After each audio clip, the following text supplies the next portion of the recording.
Apa hukumnya jika saya sholat sambil menutup mata agar sholat saya menjadi lebih khusyuk?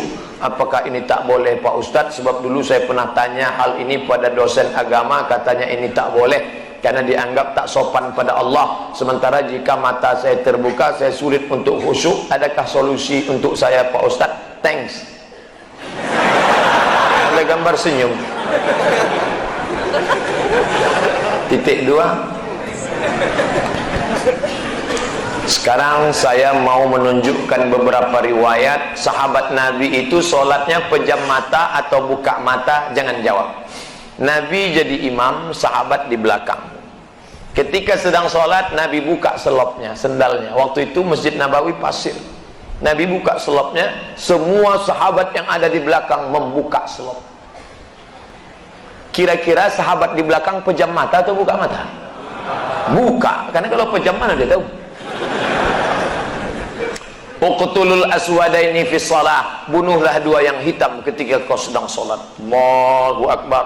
Lewat dua yang hitam. Apa yang hitam itu? Kalajengking dengan ular. Bunuh. Kira-kira orang sholat bisa ada dua yang hitam lewat, dia tahu matanya terbuka atau tertutup? Terbuka. Kalau tertutup tiba-tiba udah tegak anaconda.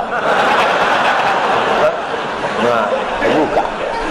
Jadi masalah sholat terbuka atau tertutup, terbuka. Tapi ada saat tertentu kita mesti tutup. Saya pernah mengalami. Pas di depan saya pakai baju kaos, tertulis di belakangnya, hidup memang susah, jangan bikin susah. Asal saya buka, terbaca Pak.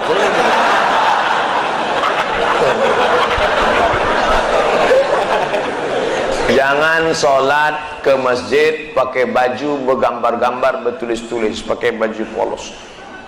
Gambar. Sudahlah hari Jumat, besok terlambat datang, datang ke tengah, tulis di belakang. Emang masalah buat lo? Ini. Kita bukan cerita sah tak sah, tapi efek pengaruhnya terhadap ibadah.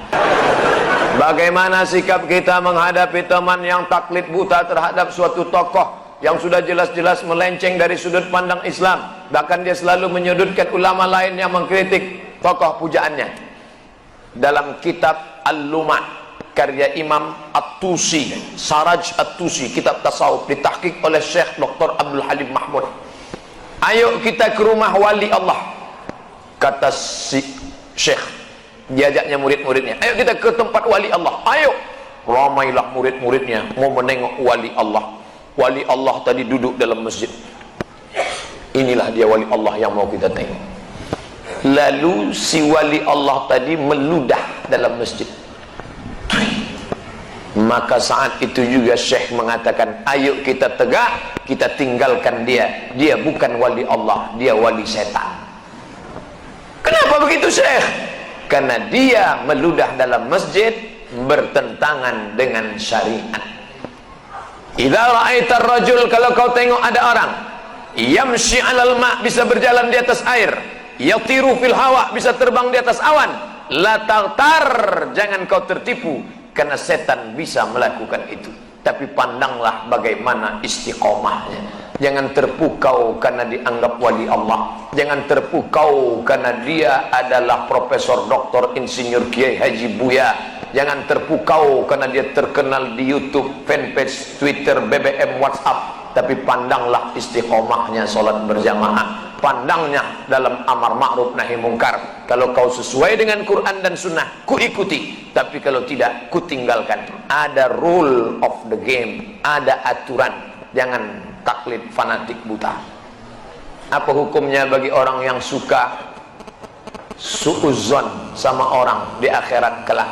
Ya ayyuhalladzina amanu, hai orang beriman, ijtanibu katsiran minadh-dhann, jauhilah prasangka, inna ba'dadh-dhanni itsmun, karena sebagian prasangka itu dosa.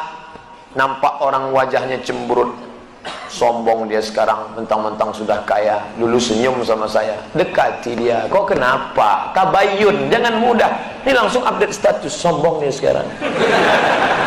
Datangi salam, kok kenapa cemberut dari tadi? Kita kan lama berkawan. Itulah aku sedang ini. Kenapa? Ngomonglah. Udah sebulan nih. Kenapa sebulan? Tak bisa kentut.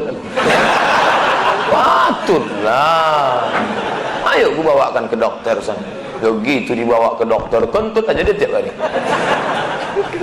Bagaimana bila seorang ibu menjadi suatu kebiasaan menyumpahi semua anak-anaknya? Apa hukumnya? Ya Juraij. Ada ahli ibadah namanya Juraij. Ya Juraij. Dia tak menjawab. Ya Juraij. Dia tak menjawab. Ya Juraij. Dia tak menjawab. Sampai yang ketiga tak menjawab. Apa kata emaknya?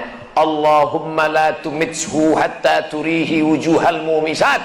Jangan matikan Juraij sebelum matanya melihat wanita tunasusila WTS PSK.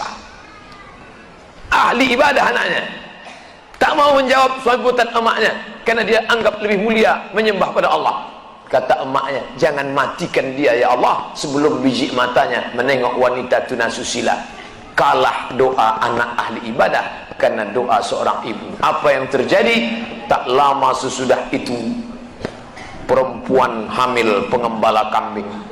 Tas ditanya, kau hamil kenapa? Karena Juraij. Dihancurkan mereka tempat ibadah Juraij Bani Israel. Lalu kemudian mereka tangkap Juraij. Juraij, ternyata kau penipu pembohong. Katanya kau ahli ibadah. Nih pengembala kambing hamil, kau berzina sama dia. Kata Juraij, jangan kalian bunuh aku, tunggu sampai anak lahir. Setelah anak lahir diadakan sidang. Lahir anak, ditusuk Juraij, telunjuknya ke pusat. Ya gulam, hai anak kecil, man abuka? Siapa ang? Bapakmu siapa? Who is your father? Bapakmu siapa? Apa jawab anak itu? Ra'il ghanam, bapakku pengembala kambing. Apa makna kisah ini? Allah mau menunjukkan mata Juraij akhirnya menengok wanita tuna susila. Maka kalau marah sama anak, jangan bilang hei hantu, hei setan. Jadi hantu, jadi setan dia. Kalau marah sama dia, hei gubernur Kepri, hei anggota legislatif, insya Allah jadi dia. Paling tidak jadi calon, jadilah. Bila kita sudah menyuruh anak mengaji sekolah, tapi si anak masih bandel dan terjerumus ke lembah narkoba, apakah kita disebut gagal mendidik anak? Kalau hendak membentuk buluh bambu, biarlah dari rebung. Rebung yang putih dibentuk melengkung, melingkar, membulat, memetak. Tapi kalau dia sudah keras, hanya dua kemungkinan. Kalau tidak dia patah, kepala kita pecah. Oleh sebab itu jaga. Sudah dimasukkan ke pesantren, lari. Sudah diberikan Quran pondok tahfiz, cabut. Sudah dididik tak juga Pak Ustaz. La yukallifullahu nafsan illa wus'aha. Allah tak membebani kita lebih dari kemampuan kita. Mudah-mudahan anak-anak kita soleh solihah insyaallah.